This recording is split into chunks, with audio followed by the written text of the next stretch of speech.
हर हर महादेव। जय माता दी। मैं आचार्य आशीष सेमवाल आज आपको कर्क राशि का राशिफल बताने जा रहा हूं। जैसे कि आपने थंबनेल में देख लिया होगा, मंगल ग्रह का खेल शुरू। मंगल ग्रह 65 दिनों के लिए 7 जून तक आपकी राशि कर्क राशि में रहेंगे और आपकी राशि में मंगल का आना आपके ऊपर क्या प्रभाव रहेगा, इस पर मैं विशेष जानकारी आपको देने जा रहा हूं। जो राशिफल बताने जा रहा हूं ये चंद्र राशि के आधार पर है। अगर आपको अपनी चंद्र राशि पता नहीं है, इस राशिफल को आप अपने प्रचलित नाम राशिफल पर घटित कर सकते हैं। समझने के लिए यहाँ पे मैंने कुंडली का निर्माण किया, जहां पर 4 अंक लिखा हुआ आपकी राशि कर्क राशि है और आपकी राशि में ही मंगल का आना ये शुभ संकेत है आपके लिए, जो आपको एनर्जी देता है। कर्क राशि वालों के लिए एनर्जी बूस्टर जो है वो कहीं ना कहीं मंगल ग्रह बनता है, क्योंकि वो आपके कर्म के मालिक बनते हैं और साथ में ज्ञान के मालिक बनते हैं। ज्ञान के मालिक और कर्म के मालिक जाकर के आपकी राशि में बैठेंगे। वैसे तो ये मंगल की नीच राशि कर्क राशि है, क्योंकि अग्नि का जल में कोई काम नहीं। आप भावुक हैं, आप सरल हैं, आप उदार हैं, आप सौम्य हैं। कहीं ना कहीं इस भावनाओं में अग्नि ग्रह का आ जाना और आपके कर्म के मालिक और ज्ञान के मालिक का आ जाना आपके लिए अच्छी बात इसलिए है क्योंकि सबसे ज्यादा जो आलसी राशि है वो है कर्क राशि। तो ऐसी राशि को मंगल ग्रह ताकत प्रदान करेंगे, क्योंकि ऊर्जा के ग्रह हैं, शक्ति के ग्रह हैं, पराक्रम के ग्रह हैं, आत्मविश्वास प्रदान करते हैं। जब मंगल की स्थिति ठीक रहती है तो व्यक्ति जो है आलस्य को छोड़ देता है और अपना दिनचर्या को क्या है बदल देता, अपनी दिनचर्या को। सुबह कर्म करने से लेकर के और रात तक व्यक्ति जो है आलस्य को छोड़ देता है। तो ये तो बहुत अच्छी बात है, लेकिन राशि में आने से कुछ अच्छी के साथ साथ कुछ दिक्कतें भी पैदा होती हैं। आपके लिए पहले अच्छी बात ये है कि मंगल आपके अंदर एनर्जी देंगे, आत्मविश्वास बढ़ाएंगे, कमियों को दूर करेंगे। आपके अंदर की जो प्रवृत्ति है, भावुक प्रवृत्ति, उसमें कहीं ना कहीं क्रोध का आना, पराक्रम का आना हो जाएगा और आप अपने काम को सही टाइम पे करेंगे। और ज्ञान का जो है तीव्र गति से काम करना। जैसे कर्क राशि वालों को ज्ञानवान तो होते हैं, लेकिन जो सही टाइम पर अपने ज्ञान को वो प्रकट नहीं कर सकते भावनाओं के कारण से। उनके अंदर इतनी पावर नहीं होती। जिनकी कुंडलियों में ग्रह अच्छे होते हैं वो तो बोल देते हैं, लेकिन कहीं ना कहीं जैसे जिस प्रकार आपने माँ को देखा होगा, माँ वहीं पर अपनी बात को रखती है जहां पर उसको लगता है कि यहाँ पे मेरे सारे अपने हैं और इनके बीच में मैं कह सकती हूँ अपनी बात और सही के लिए बात कहूंगी। इसी तरह कर्क राशि वाले भी बोलते तो हैं, लेकिन अपनी बातों को नहीं रख पाते हैं, स्पष्ट नहीं कर पाते हैं। ज्ञान का सही टाइम पर ना आना, इस तरह की दिक्कतें उनके जीवन में होती है। लेकिन मंगल के आ जाने से,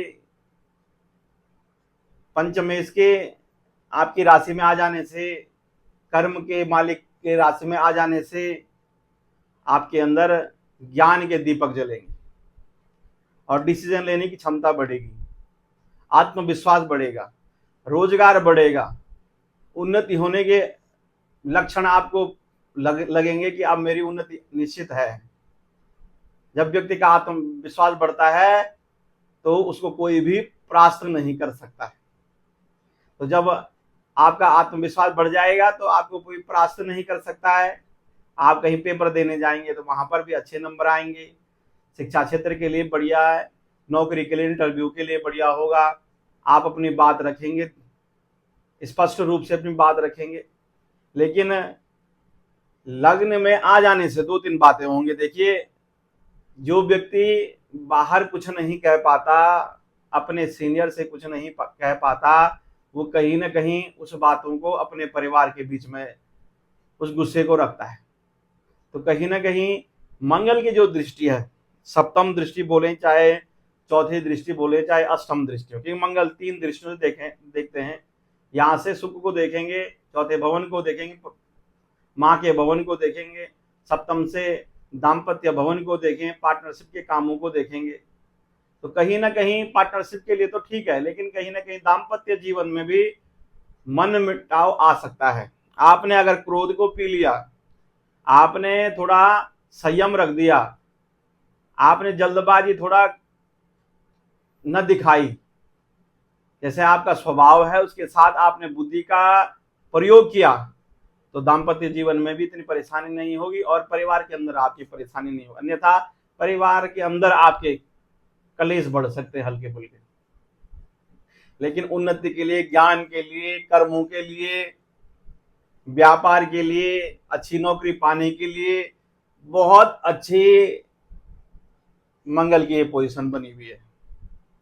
लेकिन बशर्ते आपने किसी के भड़कावे में नहीं आना है।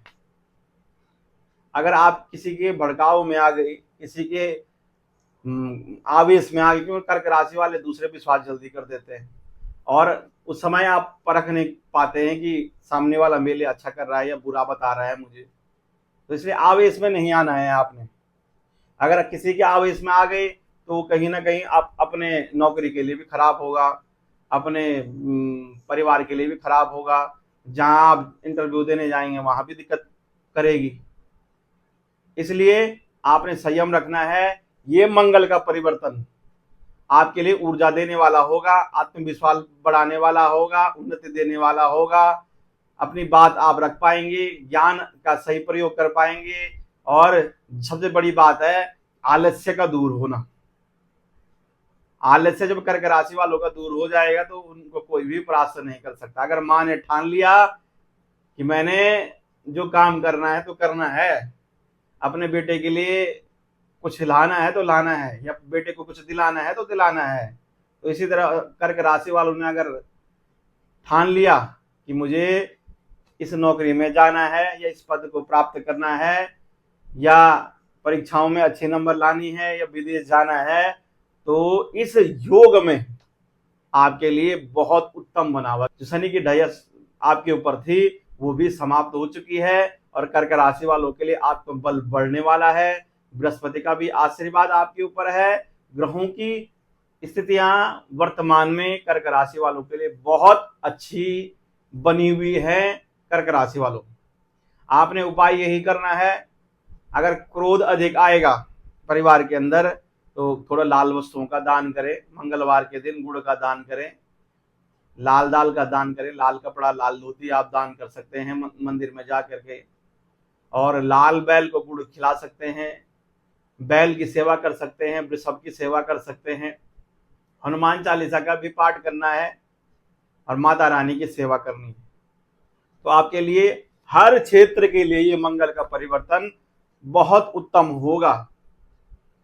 सही समय पर आपकी उन्नति होनी निश्चित बनी हुई है। इन 65 दिनों में आप कुछ ना कुछ बड़ी उपलब्धि प्राप्त करेंगे। धन के लिए बहुत अच्छा है, उन्नति के लिए बहुत बढ़िया है, आपके लिए ज्ञान के लिए बहुत बढ़िया है। थोड़ा हल्का फुल्का परिवार में क्रोध नहीं करेंगे, अपने पर थोड़ा कंट्रोल रखेंगे तो आपके लिए कहीं ना कहीं बहुत अच्छा रहेगा। प्रिय दर्शकों, अगर आप अपनी जन्म पत्रिका कुंडली दिखाना चाहते हैं या बनवाना चाहते हैं या पूजा पाठ अनुष्ठान कुछ करवाना चाहते हैं, ग्रह शांति इत्यादि कराना चाहते हैं, तो आप मुझसे संपर्क करके नीचे दिए हुए नंबर संपर्क करके आप मुझसे बात कर सकते हैं। अभी के लिए मुझे अनुमति दीजिए। नमस्कार, जय माता दी।